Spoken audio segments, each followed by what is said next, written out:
남북 젊은이들과 다양한 남북 문화에 대해서 이야기를 나누고 남북의 생각의 거리를 좁혀보는 시간이죠. 남녀 북남 시간. 오늘도 서울대 정치외교학부 허준 씨와 동국대 북한학과 송채린 씨 함께합니다. 어서 오십시오. 안녕하세요. 벌써 한 주간이 지났네요. 네. 자, 허준 씨. 네. 자, 오는 수요일 1월 15일이 북한에서 굉장히 특별한 날이라고 들었는데 어떤 날인가요? 조금 특별해요. 이제 1월 15일은 북한에서는 한글을 기념하는 조선글 날입니다. 굉장히 특별한 날이군요. 네. 그래서 우리나라에서는 뭐 10월 9일이 한글날이잖아요. 한글이 반포된 날을 기준으로 한다면 북한에서는 한글 창제된 날을 기준으로 합니다. 그래서 1월 15일은 이제 조선글 날로 기념을 하고 있습니다. 그렇군요. 그러면 그 날을 맞아서 뭐 특별한 행사나 기념식은 안 하는지도 궁금해요. 저는 초등학교 때 한글날마다 100일장을 썼던 기억이 있거든요. 아니, 저희 때도 한글 때 100일장 했었어요. 네. 근데 저는 어릴 때 뭐 그렇게 100일장 쓰거나 이런 기억은 없고요. 그냥 북한에서는 좀 기념을 할 때는 언어학자라든가 아니면 정부 관계자들 좀 모여서 작게 행사를 하고 그냥 그걸 TV로 내보내고 그냥 그 정도로 합니다. 근데 제가 또 궁금한 게 왜 한글날이라고 안 하고 조선글날이라고 하는 거예요? 북한은 좀 조선을 좋아해요. 그러니까 우리가 그 북한에서 말하는 그 조선은 네. 그 이제 이성계 태조 이성계가 세운 그 조선이 아니라 단군 조선을 의미하는 겁니다. 그래서 전통성을 굉장히 좀 중요시하는 게 사실 북한이거든요. 그래서 네. 2000년이 넘는 역사를 가진 그런 단군 조선의 좀 명분을 계속 얻는 거죠. 그래서 이성계 태조 이성계가 세운 조선에 대해서는 너무나 부정적으로 평가해요. 역사 교과서에서도 그렇고요. 왜냐하면 고려를 이성계가 이제 무너뜨리고 새로운 나라를 이제 세웠잖아요. 조선이란 나라를. 근데 이제 아무래도 충을 강조하는 그 북한의 입장에서는 좀 굉장히 이성계가 약간 그렇게 좋게 보이지는 않죠. 그래서 저희가 이제 궁금한 거는 세종대왕에 대해서는 어떻게 생각할진데 네.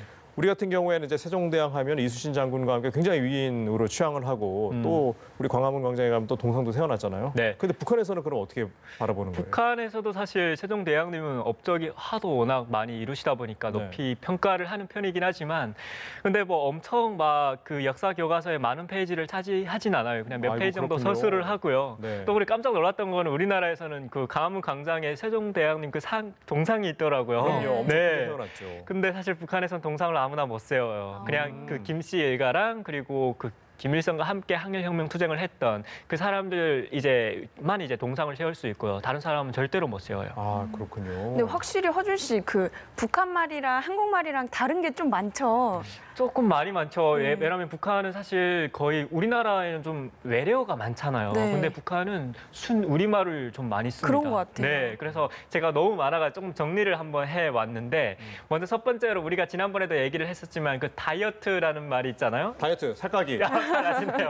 네. 그리고 이제 스타킹을 이제 북한 말로는 그 하루살이 양말이라고 말을 합니다. 하루살이 양말. 네, 그리고 또 하나 좀 재밌는 표현은 이제 우리나라에서는 이게 기름지다라는 표현이 있는데 우리나라에서 이게 이제 이걸 음식에 좀 많이 표현을 네. 하더라고요. 근데 북한 말로는 이걸 노랑지다라고 표현을 하거든요. 노랑지다. 네, 맞습니다. 우리는 근데 이거는 그러지 않나? 음식에 표현을 하는 네. 것이 아니라 사람에게 표현합니다. 그래서 그렇군요. 일하기 싫어하거나 아니면 뺀질뺀질거리는 그런 사람을 노랑진 땡땡이라고 저희가 표현을 합니다. 네. 그리고 제가 또 앵커님께 좀 퀴즈 같은 걸 좀 잠깐 좀 될까요? 긴장이 됩니다. 네, 하시죠. 네, 이제 앵커님 부엌방 냉동고에 가서 까마치 좀 꺼내줄 수 있습니까? 이게 알 것 같기도 하고 모를 것 같기도 한데 네. 부엌방이라고 하면 이제 주방인 것 같고 냉동고 하면은 북한에 냉장고가 있는지는 모르겠는데 냉장고라는 그런 의미가 아닐까. 한 50%를 맞추셨어요. 그렇습니까? 다행이네요. 냉동고는 이제 냉장고가 맞고요. 네. 그리고 까마치는 누룽지를 까마치라고 합니다. 누룽지를요? 네, 그리고 까마치. 부엌방은 부엌이죠. 네. 근데 또 이제 설이라서 사실 친척분들 못 뵈던 친척분들 오랜만에 뵙는데 가끔 호칭이 헷갈려서 당황스러울 때가 있어요. 그래서 북한이랑 한국이랑 호칭이 좀 많이 다른가요?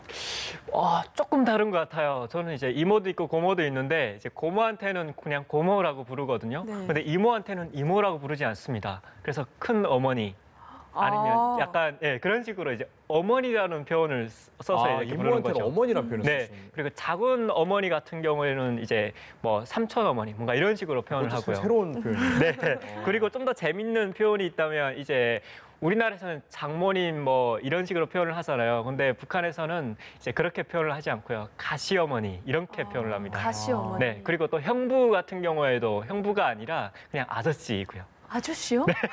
너무 그러니까 정이 없지 않나요? 그러니까 이런 호칭 자체가 남북한이 너무 다르기 때문에 네. 만약에 북한에 방문해가지고 우리가 쓰던 표현을 쓰면은 굉장히 어색하거나 잘 그럴 모를 것 수 있을 것 같아요. 같아요.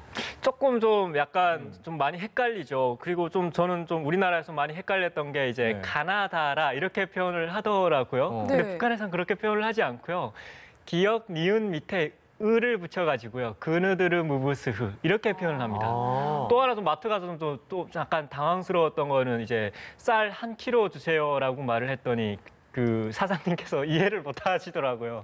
우리나라에서는 쌀 1kg 주세요 이렇게 그쵸. 말을 그렇죠. 한다면서요. 1kg라는 표현 안 쓰고 1kg. 네, 네. 이런 거 좀 많이 다른 것 같아요. 그럼 지금 허준 씨가 뭐 북한 말도 많이 알려주고 아까 퀴즈도 내셨는데 저도 한번 준비해봤습니다. 네, 기대가 됩니다. 네. 조선글날 맞이 맞춤법 테스트를 한번 해볼 건데요.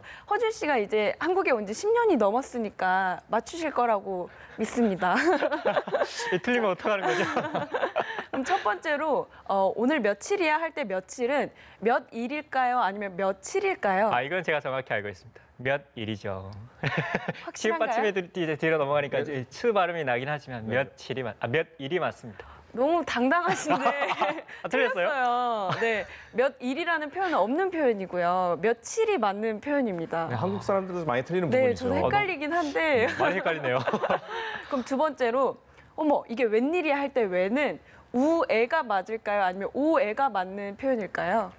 웬 일보다는 웬 일이 맞지 않을까요? 그러니까 조금 우애가 자신감이 떨어지는데 네, 우애가 맞을 것 같습니다. 아 이건 맞히셨습니다. 자, 이게 맞춤법이 사실 굉장히 어려운데 네. 실제 이렇게 해보니까 어때요? 아, 좀 많이 좀 헷갈린 것 같아요. 사실 제가 이미 다 알고 있다고 좀 생각했던 것도 좀 이렇게 좀 많이 좀 헷갈리고 더 열심히 공부해야 될 것 같습니다. 이게 한국 사람들도 사실 맞춤법 관련해서는 굉장히 사실 어렵거든요. 그래서 좀 공부를 좀 많이 해야 되는 것 같습니다. 오늘 이렇게 남북 문화의 언어들에 대해서 이렇게 얘기를 해보니까 흥미로운 부분들이 참 많았어요. 특히 이제 호칭이라든지 이런 부분에서 그렇게 느껴졌고, 저희가 이제 남북과 관련돼서 가장 먼저 해야 되는 일이 바로 언어적인 통일 이런 걸 먼저 해야 되지 않을까 그런 생각도 사실 들었습니다. 맞습니다. 오늘 이렇게 말씀해 주셔서 감사하고 다음 주에 좀 더 재밌는 얘기로 나눠보도록 하겠습니다. 고맙습니다. 감사합니다. 고맙습니다.